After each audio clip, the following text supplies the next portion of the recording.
선거 결과에 대한 평가 그리고 앞으로에 대한 우리나라 정치의 미래를 좀 얘기해 보려고 하는데 먼저 6.13 지방선거 결과에 대해서 총평을 해본다면 우리 김갑수 평론가님 어떻게 보시나요? 이게 뭐 좀 뒷북이죠. 얘기들 너무 많이 했으니까. 네. 한 두 마디로 요약을 하면 예정된 결과다. 이것처럼 분석이 쉬운 게 없어요. 왜냐면 그 자유한국당이 그냥 70년대, 80년대 정치를 하니까 국민들에게 이제 그게 인식이 돼서 어느 순간 버린 거죠. 그 당을 버린 거라고. 그 당 해체 움직임 보이는 게 가장 바람직한 거죠. 지금 그러고 있고. 또 하나는 당 해체의 내용이 뭐냐인데 중요한 사람들이 의원직을 사퇴하냐 안 하냐 그게 핵심인 거예요. 뭐 껍데기를 바꾸고 이름 바꾸고 무슨 지구당까지 없애고 그거 다 개소리예요. 의원직 사퇴하는 사람들이 20명, 30명 나올 때 비로소 그건 진짜 자기 개혁과 반성의 출발점이고. 의원직 사퇴는 현실적으로 안 할 것 같고요. 안 하겠죠. 그러면 저건 어때요? 20명 이상 30명 정도가 다음 총선 불출마. 그 정도는 기본인데 기본이다? 그것도 안 하더만. 지금 몇 명은 선언했죠? 옛날에 최병렬 대표하고 할 때 어려워지니까 우르르 불출마해갖고 당 중진의 3분의 2가 스스로 물러났거든요. 그게 한나라당의 저력이에요. 그러니까 지금 그 후예들이 굉장히 이제 질이 떨어지는 사람들이 그러니까 이 결과가 난 거죠. 이게 한 축이고 그러니까 올 일이 왔다는 거고 또 하나는 문 대통령 큰일 났다 이제 모든 책임을 이제 걸머쥐는데 생활상의 압박을 느끼는 분들이 그래도 견뎌줬거든요. 근데 미래 전망이 구체적이지 않은 상태에서 하루하루 날을 가면 이제 그 모든 분노는 대통령을 향하게 돼 있는데 그렇죠. 뾰족한 해법이 어디 있냔 말이에요. 당장 오늘 아침 어제 계속해서 주가가 지금 떨어지고 있거든요. 이건 뭐 미국발이지만 그러니까 김갑수 평론가 말처럼 미국에서 그러고 우리 주가 떨어진 걸 뭐 어떻게 하냐고 우리 대통령이. 뭘 해도 대통령 탓이거든요. 그렇지만은 이제는 책임은 대통령한테 가게 됩니다. 그럼요. 뭐 지난 9년 동안의 적폐 때문에 이 말 다시는 안 통하는 거예요. 이제부터 큰일 났다는데 이 큰일을 해결해 줄 대통령을 대리하는 경제 수장 큰 존재 이런 사람이 없어요. 그러니까 김동연 총리 경제부총리가 아쉽게도 아직까지 그런 무게감.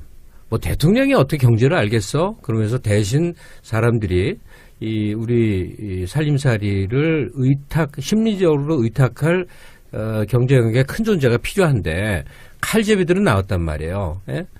그 공정위원장도 또 장하성 씨도 다 칼제비 느낌으로 등장한 사람들이거든요. 그거 말고 설계해서 끌고 갈 사람의 것으로 갑자기 이동현인지 김동현인지 헷갈리네. 김동현. 이동영의 하여튼 경제 수장의 존재감이 지금 좀 걱정돼요. 변양균 씨가 뒤에서 좀 개인적으로 코치한다 이런 얘기도 들리던데. 변양균 씨의 능력에 대해서는 잘 모르겠어요. 네. 그런 얘기가 계속 나오고 있죠. 아주 로맨틱한 인물이란 거는 신정아 씨하고 친하니까. 로맨틱한 건 아는데 능력적으로 있느냐 이 문제지. 얼마 전에 변양균 씨가 소송을 제기한 게 있었는데 패소했어요. 이게 뭐냐면 무슨 소송이요? 징계를 당했으니까 공무원 연금을 반만 수령한 거예요. 근데 이제 그 후에 징계를 받았는데 그게 다시 또 원래대로 돌아왔습니다. 그래서 그 기간 동안 못 받은 돈을 달라. 연금 달라라고 소송 제기했는데 졌어요. 졌어요. 예, 그래요. 왜냐하면 사면복구됐다 하더라도 원래대로 돌아가는 건 아니다. 사후적인 효과만 있다라고 해서 그 소송 졌습니다. 몇 주 전에. 그러니까 내가 곧 죽을 나이이기 때문에 옛날 얘기 자꾸 하는 거를 양해해 주시기 바랐는데 뭐 이건 거의 웬만한 사람도 알기 때문에 옛날 얘기를 하나 하겠는데 전두환 시절에 자국민을 총으로 쏴 죽이고 그 독재와 억압을 했는데 시위를 그렇게 많이 했는데 정권이 안 무너져. 예. 그리고 거리에서 시위를 하면 동조자가 안 생겨요. 87년에 시민대항쟁 시기만 자꾸 사람들이 떠올리는데 그렇지 않습니다. 저는 70년대 말부터 으쌰으쌰한데 쫓아다녔으니까 그 전체 과정을 쫙 알 거 아니에요? 물론 사람들이 얼어서 동조를 안 하는 것도 있겠지만 진짜로 안 그래요. 학생들이나 구로동 가서 노동자들이나 그러지. 뭘까 그랬더니 먹고 살기가 괜찮아서 그랬던 거거든요. 아하. 그러면 먹고 살기 괜찮은 그 모든 것에는 한 사람의 핵심이 존재했던 거예요. 김재익이라고 하는 경제수석이에요. 그때는 몰랐어. 지나놓고 모든 걸 김재익이 아웅산에서 이제 폭탄으로 이제 사망하게 되는데 그 사람이 진단했고 설계했던 것, 이 고성장 기조를 강압적인 방식으로 저성장 기조로 확 돌린다 하는 것이 주요해갖고 한국 경제가 한 단계 이제 다시 이제 자리를 잡는데 그런 존재가 있어야 되거든요. 근데 지금 글쎄 모르겠어요. 아주 예. 걱정돼요. 그래서 지금 앞으로가 더 문제다. 선거 일단 대선을 했으니까. 그래서 지금 김갑수 평론가가 주장하는 것들이 최소한 150석 이상은 국회가 돼야 되지 않느냐. 그래야 뭐 법안도 통과가 되고 개혁 입법도 가는 거고. 지금처럼 130석 가지고는 안 된다. 그러니까 좀 정계 개편을 인위적 정계 개편을 통해 가지고 뭐 당당 통합도 괜찮고 아니면 한 명 한 명 흡수되는 것도 괜찮고 이 주장을 지금 하시는 거죠? 네, 네. 며칠 전에 매블쇼라는 데서 그 얘기를 했더니 나를 잡아서 태워서 가루로 만들려는 댓글이 많더라고요. 댓글 원래 안 보는데 이번엔 재밌어서 많이 봤는데 어쩜 그렇게 많은 사람들이 댓글에 열정적으로 참여하는 거예요. 감동했어요. 내 욕하는 사람들의 때. 근데 이제 마음이 다치면요. 무슨 얘기를 해도 안 들리는데 매블쇼에서 한 얘기를 반복할 수는 없으니까 약간 조금 건너뛰고 얘기를 하겠는데 추 대표가 어제 언론에서 그런 얘기를 하더만요. 야당과의 협치는 0이다. 전혀 안 하겠다는 거죠. 그 정도라면 야당 의원들 영입이라든지 개별 영입이라든지 합당은 생각도 못하는 정도 아니에요. 협치가 아니라 연정이었습니다. 연정. 연정이었나? 예. 하여간 안 된다는 거 아니에요. 예. 그러면 나 같은 사람의 생각하고 민주당 당대표의 생각은 전혀 반대 아니에요. 예. 그러면 어떻게 해야 되지? 근데 오늘 박지원 의원은 그런 얘기했어요. 추 대표 이야기가 중요한 게 아니고 대통령의 의중이 더 중요하다. 아니 뭐 그럴 수는 있는데 제가 논점을 좀 옆으로 먼저 가져가네. 그래도 좀 하고 싶으니까 얘기를 할게요. 제가 평상시에 추 대표를 좋아했건 말았건 이 경우는 의견이 굉장히 다르잖아요. 예. 근데 저는 그 사람이 당대표기 때문에 그 당대표의 의중대로 당이 가는 거에 대해서 뭐라고 못해요. 외곽에서 모기 소리로 주장해야 하겠지만 그리고 2달 후에는 민주당 당대표가 새로 뽑히니까 민주당이 외연 넓히겠습니다. 의석수 늘리겠습니다 하는 후보가 있다면 막 지지하겠다 이런 생각을 해요. 예.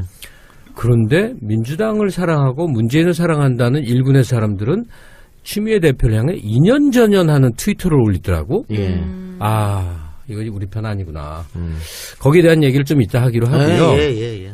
그 얘기 하시라고 불렀어요. 예, 그러니까 대통령을 사랑하는 법, 사랑하는 태도, 그리고 민주 진보 진영의 일원일 수 있는 자격 이게 뭔가 그리고 예상되는 위험한 여러 요소들 이거 끊임없이 경각심을 갖고 생각을 해야 됩니다. 근데 일단 그 얘기는 좀 접어두고요. 민주당의 웰빙화를 염려한다. 내가 항상 지금부터 열심히 주장하는 거예요. 웰빙화는 딴 게 아니에요. 지금 민주당 구성원 130명의 의원들을 가만히 보세요. 다 손수호야. 일단 착하고 선량하고 교양 있고 경력 좋고 다 변호사, 언론인, 무슨 교수, 사업도 또 깨끗한 사업하는 사람들 뒷골목에서 진창에서 흙묻히고 굴른 인간들이 없이 대화도 통해 수준 높아 심지어 얼굴도 잘생겼어. 그 민주당엔 지금 박지희와 손수호로 가득 차 있어. 이동형이 좀 있어야 돼. 이동형 없어.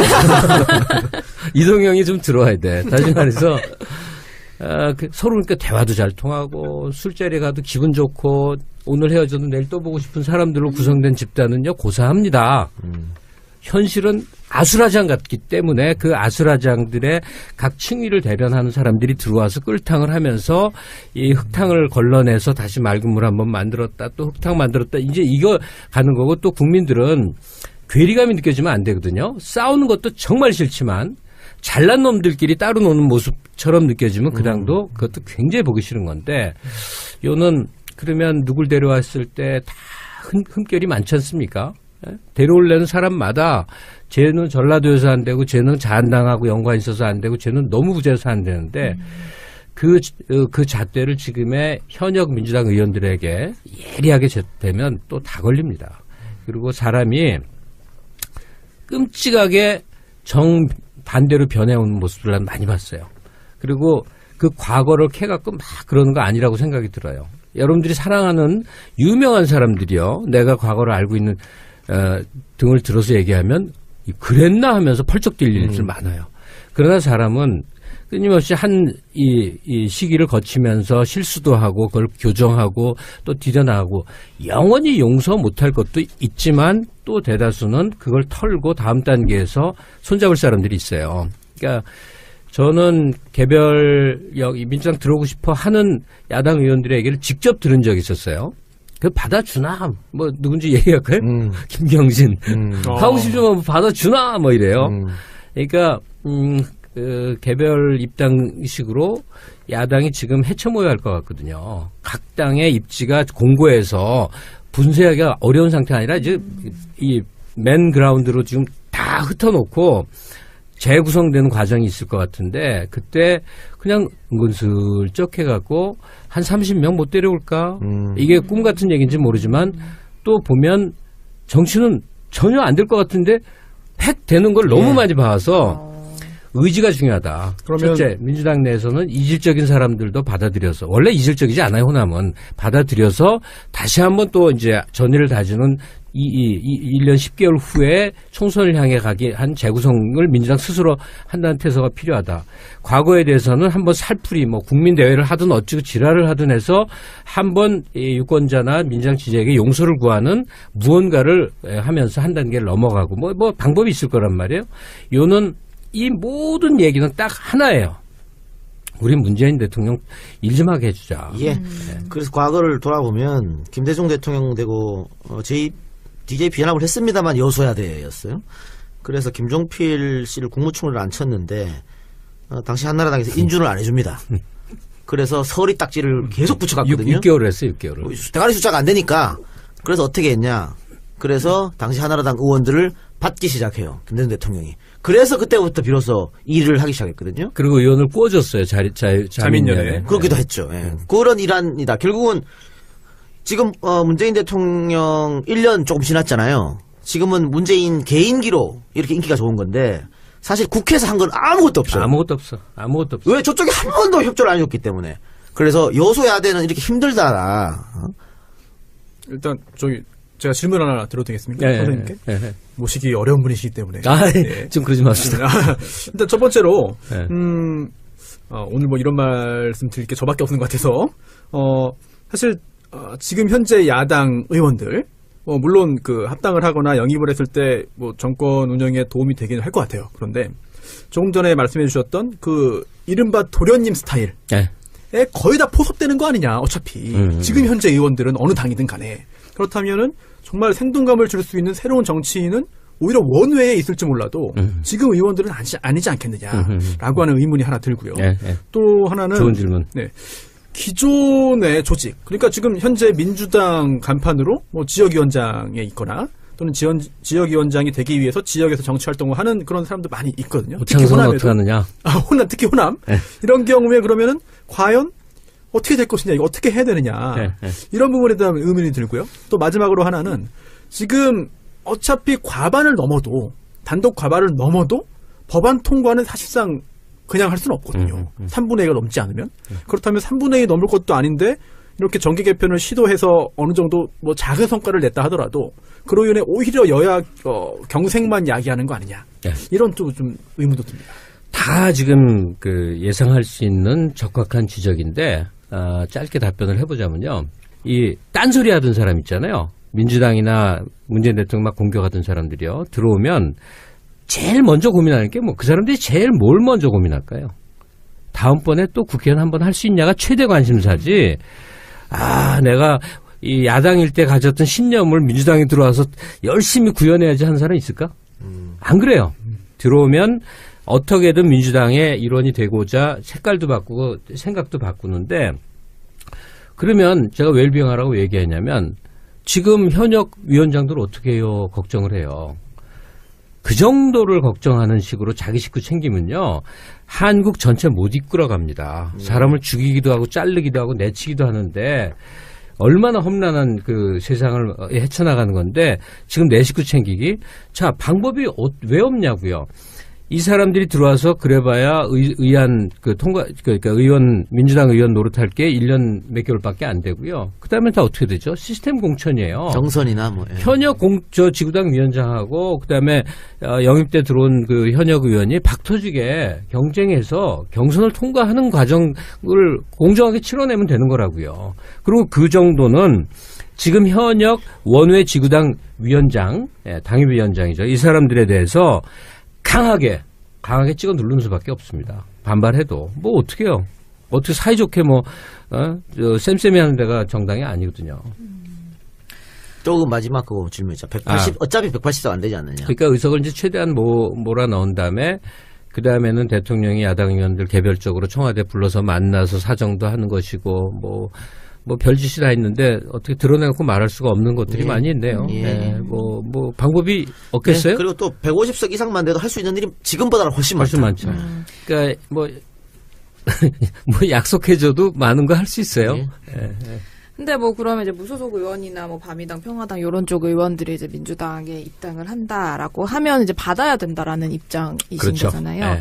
근데 뭐 지금이야 이제 문재인 정부 지지율이 높으니까 상관이 없는데 앞으로 대통령 지지율이 떨어졌을 때 그 사람들이 분탕질을 할 것이다라는 걱정을. 근데 너무 그렇게 하는 생각하지 의견도 말았으면 좋겠는 게요. 그 정당사 전체로 보면요. 정반대 적들이 와서 더 충신하고 이런 게 하도 많아갖고 그거 그거 정도는 난 걱정도 안 되는데요.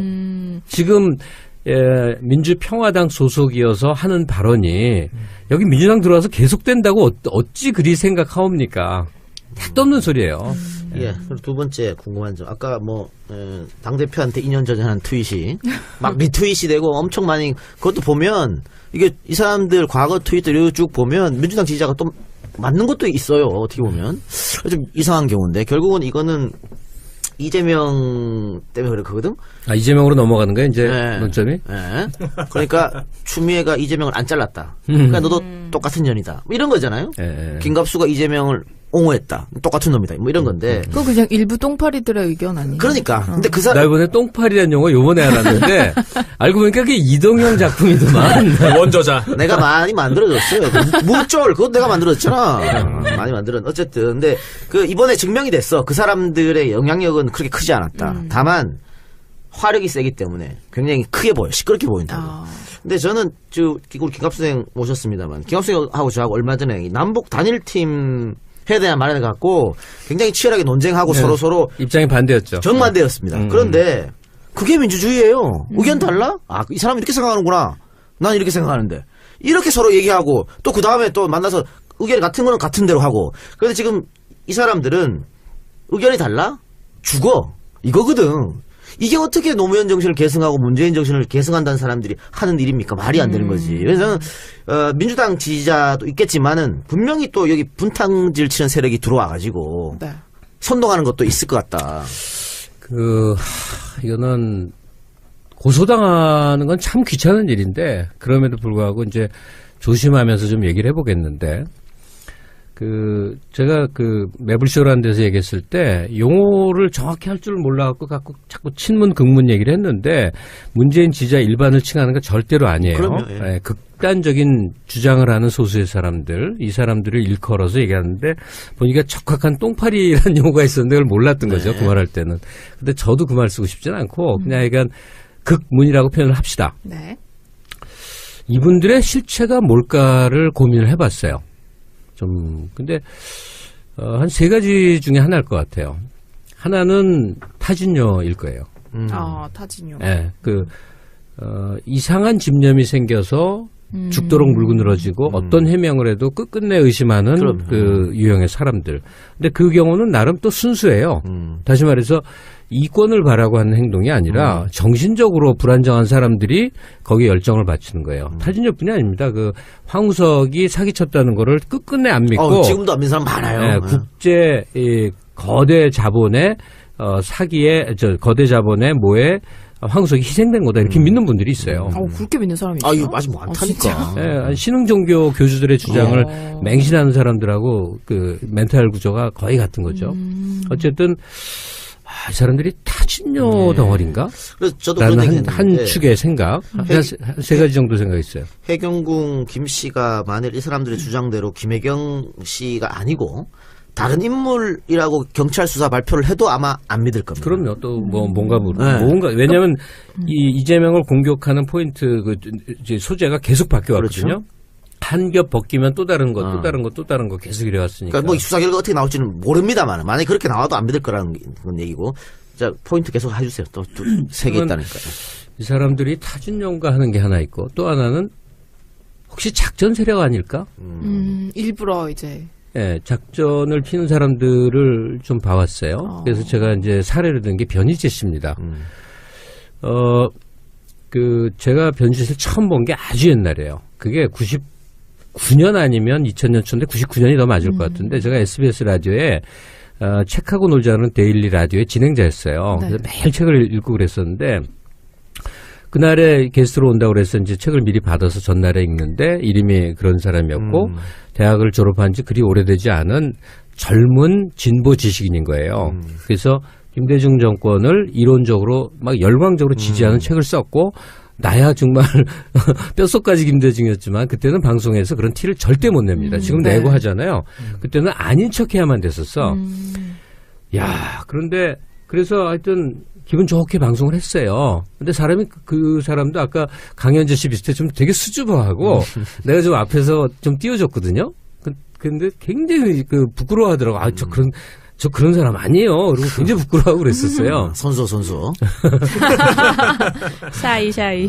그리고 조금 지나서 서프라이즈라는 이제 사이트가 만들어졌는데 하루에 100만 명이 들어오고 그다음에 우리나라에서 잘난 사람이 거기 다 모였다고 생각합니다. 예. 글을 쓰면 특히 정치 사회 문화적 현상에 대한 분석, 비판, 논쟁이 정말 불꽃을 튀었습니다. 농객들 이른바. 예, 정말 지금은 다 어디서 뭐 하는지 모르겠지만 어마어마한 사람들이 한국에 이렇게 잘난 사람이 많았구나 하고 깜짝 놀랄 만큼 활성화돼 있었어요. 팟캐스트 많이 하고 있습니다. 그런가? 네. 그 사람들이 아직도 있나? 근데 거기 대표 논객들이 한 4명, 5명 있었는데 변희재 씨가 그중에 있었어요. 그 다음에 드루킹도 대표 논객이었는지 아닌지 아니 모르지만. 드루킹은 하위 농객. 거기 논객이었대. 대표까지는 아니고. 그분들이 그 다음에 지금 극문 활동을 하시는 분들, 한 분도 거기서 예. 있었고, 편집장도 했다고 들었어요. 예. 요번에 두루두루 알게 된 건데, 그 변희재 씨가, 그러니까 정말 극노죠. 예. 노무현 대통령을 칭송하고 추앙하는 글을 정말 미친 듯이 쏟아내는 열혈 지지자였어요. 그러다가 이제 그 다음은 우리가 잘 아는 대로 정반대쪽으로 애국 보수 진영으로 이렇게 획 날아가서 그러고 보니까 똥파리들이 그렇게 나는구나. 이렇게 여기서 저기로 획 날아가서 이제 지금까지의 모습이잖아요. 또 사실은 날아가서 한 덩어리를 보이잖아요. 네. 그 안에서도 또 여러 이 행보가 있습니다. 이게 신념의 변화로 사람들의 생각이 쉬워요. 사상이 바뀌었구나. 근데 저는 그렇게 보지 않습니다. 예. 그러니까 모종의 이권이 작용을 했다라고 생각을 해요. 이권을 쫓아다닌 거였다고 저는 생각을 해요. 네. 다시 말해서 지금 극문이라고 해서 문재인을 일단 막 칭송을 한 다음에 그 칭송된 존재와 타를 분리하는 역할. 문재인과 민주당을 분리하고 문재인과 진보 논객들을 분리하고 그러니까 문재인에 가까웠던 쪽을 막 공격함으로 해서 그리고 더 열렬히 문재인만 추앙함으로 해서 계속해서 균열을 일으키려고 하는 그 시도들 그다음에 가령 나랑 이동형이 논점이 달라서 막 싸울 때 또 개고기 문제로 나랑 김어준이 생각이 달라갖고 굉장히 언쟁이 붙었을 때 그 방법과는 전혀 다른 형태의 싸움을 합니다. 우리는 논쟁을 하고 정말 안 맞는 사람이 있어요. 그럴 때는 그 사람에 대해서 얘기 안 해버립니다. 무시해버리는 거예요. 적에 대해서는 다르죠. 자유한국당의 아주 미운 사람에 대해서는 심한 소리도 하고 공개 화살을 펼지만 우리 같은 이 생각이 큰 그라운드에서 노는 사람들끼리 철두철미한 원칙은 너무 이건 아니다 싶으면 입을 닫아버립니다. 대표적으로 진중권 씨예요. 진중권 씨랑 예전에 엄청 싸웠는데 나는 낙곰수가 이 진보를 좋아하는 거는 되게 시크하고 멋진 일이야라고 인식하게 만들어주는 공이 너무 크다. 낙곰수를 막 옹호하는 거였고 진중권 씨는 이거 정말 생각도 없는 애들이 정말 큰일 났어라고 엄청 걱정하는 입장이었어요. 진짜로 그랬거든요. 예. 근데 어땠냐? 적어도 진중권이 공개적으로 낙검수 막 씻고 나오지 않았어요. 왜냐? 큰 틀에서 보면 한국 사회 민주화의 한 배를 타고 있거든요. 근데 당장 보세요. 저는 그 극문으로 활동하시는 분들의 사이트가 한 개만 있는 걸 알았었어요. 그 레슬링 하는 분도 있고 하는 그 한 개만 있는 줄 알았었어요. 근데 요번에 이제 댓글 보고 우연히 알게 됐는데 뭐 또 더 있더라고. 예. 근데 제가 강아지 산책을 하기 때문에 2시간 정도를 하니까 이 팟캐스트를 들을 여유가 있거든요. 네. 그래서 누가 이제 그걸 꼭 들어보라고 그래서 자신은 들어갔죠. 했더니 내 이름을 이제 직접 거명을 해요. 그래서 그 쥐새끼 말이야. 재수없고 밥맛 없는 그 쥐새끼 김갑수 말이야. 이래요. 걔들 원래 그래요. 아니, 그건 뭐냐면 팟캐스트는 말을 험하게 한다 하는 세계라 하더라도 이러면 이건 이상한 거죠. 이거는 무언가 이거는 다른 계산이 있는 사람들이구나. 그러니까 내가 진보 진영이거나 민주당 지지하거나 뭐 이런 거를 쪽팔리게 만드는 분위기 있죠. 벌쭘하게 만드는 거. 예전엔 아무 껄끄럼 없이 너 유시민 좋아하니? 난 김호준이 더 낫던데? 예. 나는 이동영이 좋아할 수 있는 분위기가 이제는 차라리 술자리에서 말 안 해버리는 거. 예, 여야 갖고 얘기하면 싸움이니까. 집안 싸움이니까 안 하듯이 그 분위기를 민주당 진영 내에서 만들기 위해서는 극단적인 욕설, 뭐 비난, 쌍욕으로 해갖고 완전 혼탁하게 만들어간 그 전략 있죠. 예. 그러니까 그네들이 그리고 뭣도 모르고 또 거기에 동조하는 사람들의 생기는 움직임. 거죠. 그네들이 팟캐 없었을 때는 팟캐스트끼리 서로 비난하고 디스하고 없었어요. 다 서로 출연해주고 으쌰으쌰하고 정권 한번 바꿔보자고. 근데 정권 바뀌고 나서 툭 들어오더니 이런 일이 벌어지는 거야. 이해할 수 없는 거지. 근데 그래서 뭐가 뒤가 있나 하고, 아주 속 얘기까지 할 수 있는 민주당 의원들 몇 명하고 통화를 했어요. 근데 한 명은 아예 모르겠죠. 싹 무시해버리고, 별 관심도 없고, 나머지 2명이 깊은 우려를 갖고 있더라고요. 그 중에 한 명이 거의 음모론에 가까운 얘기를 했었어요. 돈의 흐름을 나한테 설명을 해줬어요. 내가 알고 있는 걸 얘기하면 나는 고소당하고 시끄러워질 거예요. 나 꿀릴 거 없으니까 당당하긴 한데 사실 귀찮아. 어쨌든 작전 세력이라 하면 무슨 이권이 개입되어 있는 활동일 수 있다. 그리고 변희재 씨가 그때 힘의 향배를 따라 태도를 바꿔간 것과 똑같은 것일 수도 있다. 그런데 작전을 하는 사람들은 가장 우리 편의 얼굴을 한다. 그래서 문재인을 거의 신적으로 추앙하는 듯한 태도를 취하고 야당도 조롱하고 우리 내부에 건수만 생기면 죽도록 심한 말, 험한 말을 해서 서로 굉장히 벌쭘한 분위기를 만들어가서 내부의 이 균열의 틈을 끊임없이 만들어 나간다. 이게 이제 작전의 논리고 또 그렇게 해서 그걸 또 잘하면 있잖아요. 아무런 사심 없는 지지자 중에 가령 지금은 이재명 한 고리거든요. 이 한 고리에 딱 걸리는 후크에 딱 걸리는 거죠. 그래갖고 이재명을 거꾸로 때리고 죽이고 비난하는 것이 나의 도덕적 충족감이 완수되느냐 해서 막 열광하는 거예요. 열광을 해. 그리고 거기에 반하는 사람을 죽을 듯이 미워해. 이렇게 되는 이 심리 기제가 생기는데 저 혼자 또 너무 많이 말하죠. 여기까지만 말할게요. 혼자 말 많이 하시라고 불렀어요. 타진요회로 우리가 돌아가 보자고. 네. 박지 씨, 타진요 사건 잘 아시죠? 네, 그렇죠. 타진요 사건에서 제일 웃기는 포인트가 뭔지 아세요? 뭔가요? 타진요가 타진요 존재 자체가 좀 웃겼던 거예요. 스탠포드를 다녔냐 안 다녔냐가 네. 핵심이었잖아요. 나는 일찍 진실을 알았어요. 내가 아는 수킴이라고 하는 그 연구원이 같은 방 쓰는 중국 연구원이 있었는데 타블로랑 같이 그 스탠포드에 수업을 들은 관계였대. 그러니까 도저히 의심할 수 없는 거잖아요.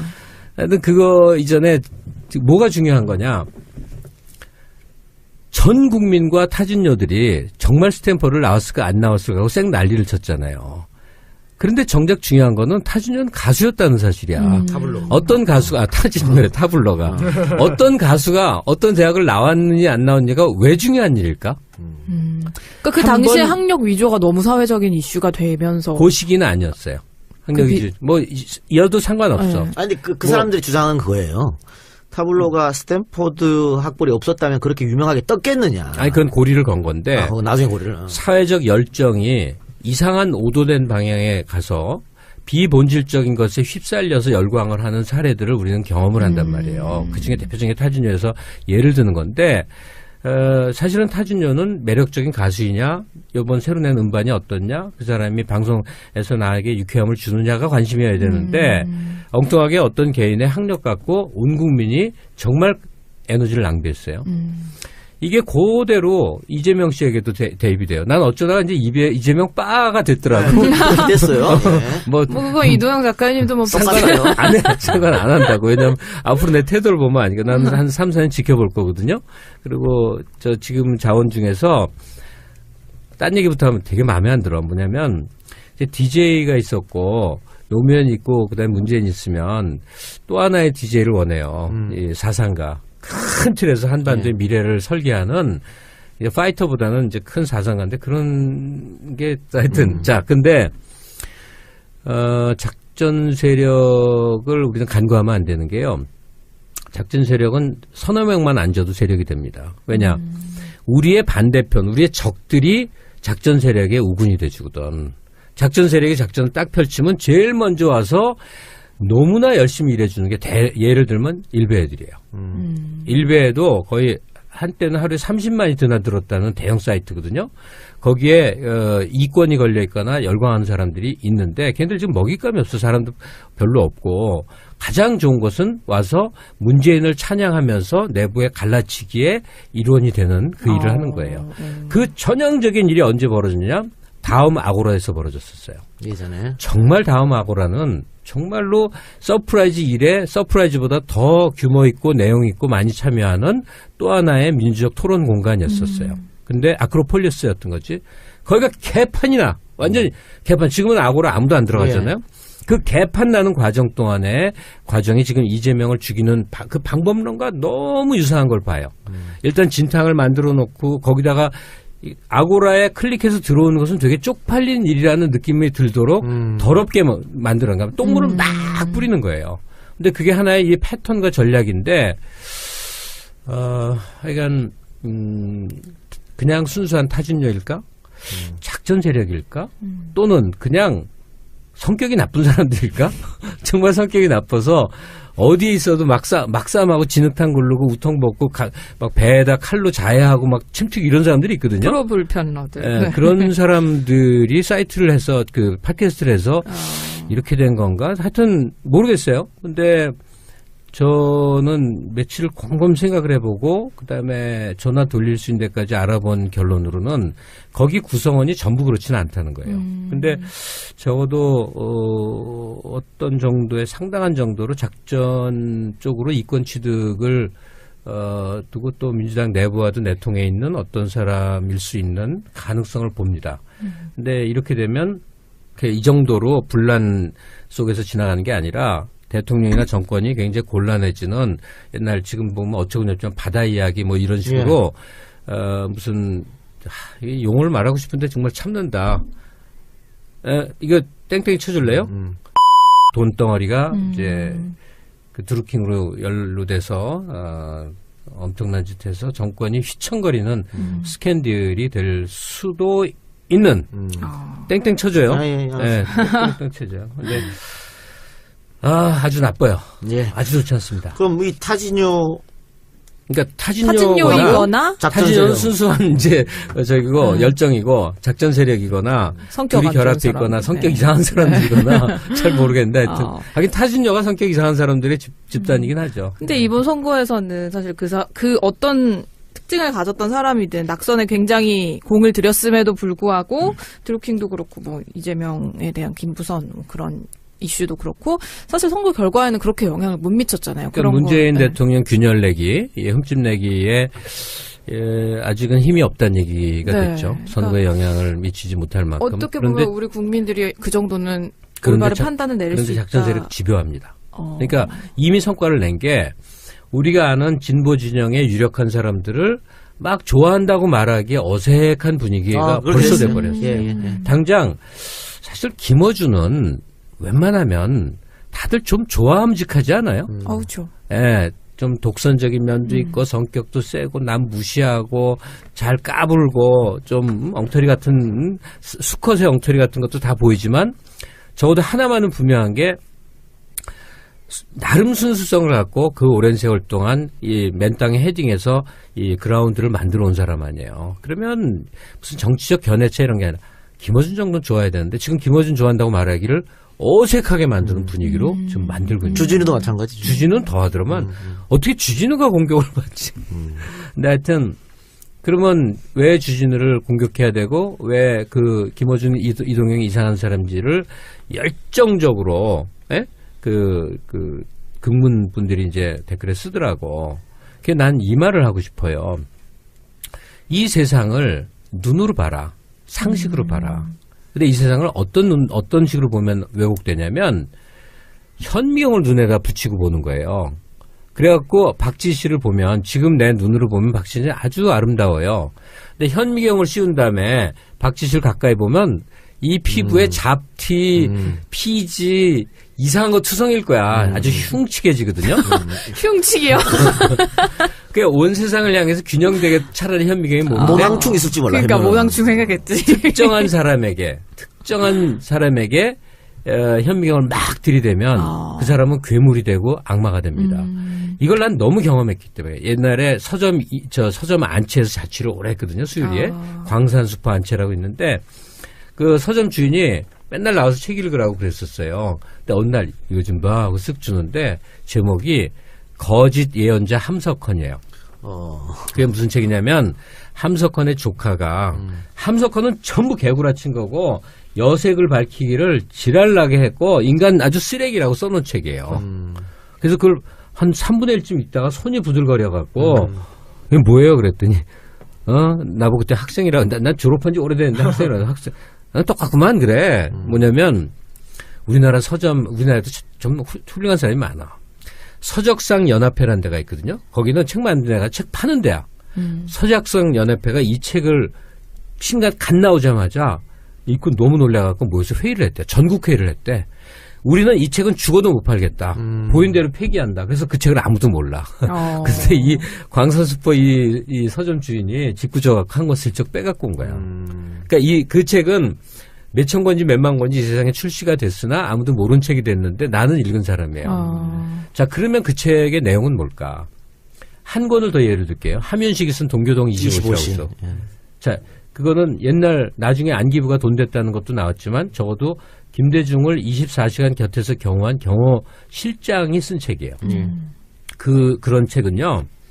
한 30-40% 심지어는 한 50%가 진실입니다. 사실관계가 누구를 만났고 어디를 갔고 어떤 관계였고 어떻게 가고가 굉장히 많은 사실 근거를 깔아놓은 다음에 그것을 비트는 거예요. 그러니까 신뢰감이 가는 장치를 계속 깔면서 매우 비틀면 이상한 사람이 되는 거예요. 내가 오늘 여기서 방송을 하고 갔는데 손수호라는 나쁜 인간이 어디다 칼럼을 쓰는데 김갑수 씨가 박지희한테 넌 그만 마음 있더라. 심지어는 뭐해서 막 써놨어. 그럼 만나서 2시간 같이 얘기한 건 사실이잖아. 예. 근데 그거의 해석을 정말 이상하게 해버려. 근데 그게 막 설득력 있게 엮이고 섞이잖아요. 그러면 진짜 악인이 돼요. 그게 이제 하여튼 그게 인간 왜곡에 내가 동교동 25시나 거짓 예언자 함석헌을 얘기하는 거는요. 그런 꼴을 많이 봤어요. 김재준 박사라고 우리나라 민중신학의 거목이 있는데 그 양반이 간통범으로 몰려갖고 정말 얼마나 비참한 시기를 겪었는지 몰라요. 다 억울한 거거든요. 그러니까 세상에는 명확하게 알 수 없는 진실이 많습니다. 여기 오고 있는데 마침 택시에서 노태우 딸 노소영한테 이제 문자가 왔어요. 형 나 뭐 던지는 여자 아니에요. 왔어. 내 친구거든. 오랜 친구예요. 내가 봤지만 우호적인 관계에서 나한테 좋은 모습만 보였나? 별 생각 다 하잖아요.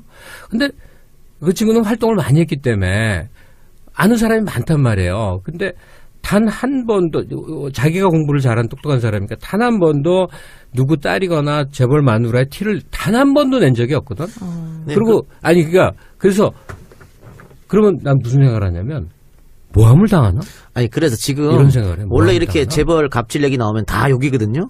근데 노소영 관장은 희한하게 그런 사람이 아니다라는 얘기가 더 많이 나오고 있어요. 그러면서 지금 하필 이혼 소송 거의. 그렇죠, 그래서 서태원. 뭐 SK 음모론까지 지금 이야기 나오고 있는 실정이에요. 그럼 그 정도 했으면은 노소영 관장은 뭐 주위 사람들한테 신망을 받았다 이렇게 볼 수도 있겠죠. 아니 한 번이라도 본 사람들은 다 그 태도를 보면 알아요. 약간 박지 씨 비슷하구나. 되게 개구지고 명랑한데 말을 막 이렇게 당신 그게 뭐야 막 이렇게 말하거든요. 그 사모님의 그 분위기가 완전히 거리가 먼 사람인데 지금 뭐 노소영을 옹호할 일은 없는데 그게 뭐냐면 황당무계한 이 모함이라든지 네. 또는 조그마한 사실의 침소봉대라든지 또는 객관적 진단이 아니라 현미경적 잣대로서 괴롭힘이라든지 그게 노무현 뇌물 사건이에요. 현미경적 잣대. 네. 어떤 놈은 1조를 뜯어먹었는데 차용증 쓰고 3억을 빌린 걸 갖고 뇌물현이 되는 이런 그 억울한 잣대들 이런 것들이 이제 두루 작용을 하는데 보니까 이 모든 방법이 이재명에게 다 쓰이고 있더라고. 지금 내가 말한 한 사람을 뒤집어 씌워서 사실관계가 불분명한데 이 확증 이미 결론이 났어요. 확증 편향이죠. 확증 편향을 표현하는 거 있잖아. 스스로 알아서 딱 진단 내리고 그걸 사실인 전제하에 막 욕하는 거 있죠. 확증 편향도 있어. 아무도 알 수 아직 없는 일 같고 또 하나는 시정을 한 것 같고 다 죽일 놈 만드는 식의 해석의 오류들 뭐 어떤 건 진짜 황당한 모함들 온갖 것이 섞여 있어. 그러니 나라도 이재명 옹호해야 되겠다. 갑자기 이렇게 된 거예요. 네. 그래서 뭐 어쨌든 이번 선거 결과는 다행스럽게도 많은 분들이 이제 그런 부분에 흔들리지 않고 선택을 해주셔서 이렇게 돼도 앞으로도 계속해서 그런 뭐 똥파리라고 부르든 뭐 타진요라고 부르든 그런 사람들 조심을 해야 된다라는 얘기인 것 같습니다. 우리 김갑수 선생이 그 네. 매불쇼 가서 크게 보면 세 가지 얘기했어요. 네. 첫 번째는 그 야당 이게 좀 받아들여가지고 웰빙 정당 모습 좀 보이지 말고 그거 하나였고 두 번째는 이재명 얘기였는데 첫 번째 이야기는 뭐 이건 의견이 다른 거니까 충분히 토론이 가능하다고 봐요. 문제 별로 없을 것 같고 두 번째 이재명 이야기는 아마 김갑수 선생이 경선 때나 혹은 경기도지사 한참일 때 이 얘기했으면 정말 엄청 가루가 됐을 겁니다. 근데 끝나고 얘기를 했고 또 그 사이에 그동안 말 못했던 답답해한 사람들이 이제 이 소위 말하는 똥파리들과 싸우기 시작했어. 네. 이제 본인들의 목소리를 낼 수 있죠. 그러니까 우군이 좀 있어요. 그래서 이것도 별 문제가 없다. 근데 저는 이 두 개 얘기할 때까지는 뭐 저 정도였는데 마지막에 벌써 김경수 대권 후보 얘기를 하면 안 된다고 나올 때 야 저 형 큰일 났다 이제. 야 이거 박살나게 생겼다. 그렇게 생각이 들었거든요. 김경수 얘기를 왜 했습니까? 앞에 두 개만 얘기하고 말지. 뭐냐면 그 대통령을 사랑하는 법. 민주주의에 대해서 고민하는 법. 이거 한번 우리가 크게 얘기를 다뤄야 되는데, 네. 사람들이 그 노무현 대통령에 대해서는 약간 그 육친애적인 감정이 생겨버렸어요. 돌아가시고 나서 눈물 흘린 사람들이 갖고 있는 동질감이 있어요. 그 다음에 이제 문재인 대통령 캐릭터 때문에 그런데, 노무현 대통령하고 겹쳐지긴 하지만, 이렇게 고난의 짐을 지고 가는 그 사람이지, 자기가 막 잘나서 뭐, 빛 보고 이런 게 아니잖아요. 그러니까 사람들 마음속에 이제 affection, 애착과 사랑이 너무 강해진 거예요. 근데 그러다가 이게 자칫 커지면 어떤 일이 생기냐면 김대중 추종자의 김대중 죽이기가 벌어져요. 김대중은 40년 동안 정치에서 호남 사람이라는 거, 빨갱이라는 거, 뭐 몇 가지에 몰려서 김대중을 지지해도 지지한다고 말할 수 없는 분위기가 몇십 년 동안 있었어요. 네. 그래서 김대중을 지지하려면 비밀 결사야. 이렇게 따로 그런 사람끼리 모여서 얘기하는 그다음에 이게 얼마나 강하겠어요. 얼마나 강하겠냐고. 그래서 충성도 높은 사람만 응집했더니 하여튼 그게 너무 강했더니 김대중 지지를 하는 사람 외에 나머지 전부가 등을 돌렸어요. 한번 잘 생각해 보세요. 김대중을, 그러니까 옛날 얘기하는 거예요. 대통령 되신 이후를 얘기하는 게 아니라, 김대중을 지지하는 사람들이 너무 분하고 원통하고 속상하고 응어리가 많다 보니, 김대중 선생님이라고 표현 안 하면 주유소에 기름도 안 준 게 사실이에요, 사실. 그렇게 응집성이 높았더니, 그 지지자를 제외한 나머지 전체는 다 등을 돌리고, 나머지가 오히려 하나로 응집돼요. 그러니까 노무현 대통령을 사랑했고 가슴 아파서 눈물 흘렸고 문재인까지 만든 사람들은 이제 진짜 이 두 분을 성공을 빌고 나도 거기에 동참한 자부심과 또 한국 사회 앞날에 대한 여러 이제 견해가 있다면 그 다음에는 소위 그 익에 빠질 익자스는 그 열광적 사랑의 태도, 광적 지지의 모습을 이제는 좀 거둬야 됩니다. 진짜 사랑은 그렇게 하는 거거든요. 그거는 연애 본 남자들은 다 아는데 좋아서 미치겠는데 어떤 시기는 그러지만 그 다음엔 약간의 약간의 하여튼 여지를 좀 둡니다. 그럴 수밖에 없는 건데. 그러니까 지금 문재인 대통령을 예컨대 내가 되게 좋아하는 사람이 하나 있어요. 나 구체적으로 사람 이름을 얘기할까? 순수하게 좋아하는 사람이 있어요. 팟캐스트 진행자로 푸나라고 하는 사람이 있어요. 푸른 나무라고 하는 사람. 네. 왜 그런 얘기를 하냐면 열정적으로 지지하고 사랑하면 안 되는 거야. 이 말을 할까봐 하는 거예요. 진심으로 좋아하고 사랑하는 사람들이 참 많이 있어요. 사실은 저도 그 중에 하나입니다. 진심으로 노 대통령은 남의 눈물을 그렇게 흘리게 만들어 온 사람인데 문재인 대통령은 생각하면 슬프진 않죠. 그렇잖아. 고생은 좀 했지만 그 정도 고생은 아무것도 아니에요. 그리고 빚봐서 지금 무거운 책임을 졌어요. 그러니까 그 좋아하고 사랑한 것 때문에 광분하는 사람들이 있어서 나머지 다 등 돌리게 하는 일을 하지 맙시다. 그 중에 첫째가 문재인 애프터 포스트 문재인도 이 친문계에서 나와야 된다는 관성적 사고를 하는 순간 사그리 진보 진영은 아수라장이 되는 겁니다. 저쪽의 문제가 아니라 진보 진영은 아수라장이 되는 거예요. 그럼 뭘 보느냐?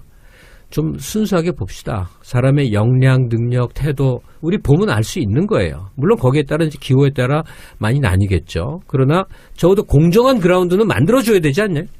3년 동안 적어도 공정한 싸움판에서 사람들이 자기 실력과 능력을 뽐낼 수 있는 기회는 만들어줘야 되는데 갑자기 노무현 비서였다고 김경수를 갑자기 대권 후보로 띄워. 이 캠페인은 잘못된 캠페인이란 말이에요. 자연 발생적으로 김경수가 능력을 보여서 사람들 눈에 띄워서 또 뭐하고 이렇게 돼가는 것이지. 그러니까 경고 메시지예요. 김경수 이제 도지사 당선인을 지지하고 또 대권 주자다, 대통령감이다. 이렇게 생각을 하는 그런 자발적인 그런 그 흐름을 억제하거나 또는 자제하시라라고 말하거나 이렇게 말하는 게 타당할까요? 근데? 되지 않을 일이긴 하고 저도 김경수를 어쩌면 또 문재인 대통령만큼 지지하는 사람들 가능성이 좀 있거든요. 오히려 많이 있지. 근데 자제합시다. 지금 그러지 맙시다. 김경수 죽이는 일이에요. 김경수 고립화거든, 그게. 이게 김경수를 띄우는 일이 아니에요. 예, 그러니까 김경수 아끼는 사람들은요, 일단 조용히 계세요. 따로 모여서 무슨 정책연구원 같은 거 만들어서 토론하고 자료집 만들고 다들 그렇게 하거든요. 두껍게 내부에 실력을 쌓아가는 거예요. 그래서 또 김경수 씨도 혹시 대권에 꿈이 있다면 사회적으로 연고맺고 연대할 세력들과 부지런히 만날 것이고 도정에서 능력도 보일 것이고 그다음에 주위에 사람도 모을 것이고 근데 대중적으로 언론에 맨날 이 친문 후보 김경수 차기 대권 유망 이 식으로 이제 떠버리면요 공중에 올라가서 그다음엔 처박히는 거예요. 땅에 처박히는 것밖에 안 남아요. 사실 시기가 지금 뭐 김경수 당선인뿐만이 아니라 차기 대권에 대한 얘기를 한다는 것 자체가 굉장히 좀 섣부르고 이른 시기라고 생각을 하시는 것 같아요. 근데 그래서 하는 얘기인데 문재인을 올려야 되고 김경수를 다음에 띄워야 되기 때문에 나머지는 모든 쪽에다가 이 따발총을 난사하는 그 일련의 작전이 여기에도 적용되는 거 아니냐 그러면, 하는 우려를 하고 있다는 얘기예요. 저는 그 예언은 뭐 오래전부터 했습니다. 또 그렇게 될 것이다. 그러니까 우리 다 민주당 편이잖아. 김대중도 민주당 소속이고 노무현도 민주당 소속이고 문재인도 민주당 소속이에요. 그리고 민주당에 그런 좋은 훌륭한 후보들이 많으면 많을수록 좋은 거고. 그런데 정답을 정해놓고 나머지는 나오지도 마라. 이거는 앞뒤가 안 맞는 거예요. 그러니까 친문 순혈주의가 관통하면요. 지금 손소 변호사는 뭐 더 활동적이고 그러니까 민주당 의원 더 많이 알 수는 있는데 저도 오랜 세월을 살아왔으니까 이렇게 저렇게 연고 맺은 사람들 있잖아요. 굉장히 걱정합니다. 다들 이 길에서 이게 대통령과의 연고 지금 누구라도 밝히잖아요. 나 노무현 때 무슨 비서관 했어. 나 노무현 때 어디서 뭐 했어. 뭐 문재인 때 뭐 했어. 맨날 지금 이러고 있잖아요. 이거 굉장히 위험한 거거든요. 근데 그냥 세상에는 이제 작은 업계들도 존재하니까 작은 사람들이 그거라도 내세워서 뭐 어디 기관장 자리도 따고 싶어하고 뭐 다음에 출마하려고 노력하면 뭐 거기까지 다 폄하하고 싶지는 않은데 어쨌든 친노 친문 기대기는 내가 당장 김대중만 주구장창 지지해왔던 호남 사람이라면 굉장히 기분 나쁠 거야. 네? 그리고 정치 감각이 정치의식이 전혀 없는 그냥 중립적 연희 시민들 많이 있잖아요. 그 사람들 보기에 저 극성스러운 친노친문 정말 꼴도 보기 싫을 거예요. 하여간 지금 수면 아래로 대권 얘기는 수면 아래로 깔아앉히고 김경수를 사랑한다면 저는 김경수가 인상 좋고 해서 더 나아가질 못한 게 가령 안희정 씨 같은 경우는 장시간 동안 대화를 할 기회들이 있었으니까 내가 안희정 씨에 대해서는 조금 미안할 만큼 많이 디스를 했거든요. 대통령감 아니라고 솔직히 좀 생각을 했었어요.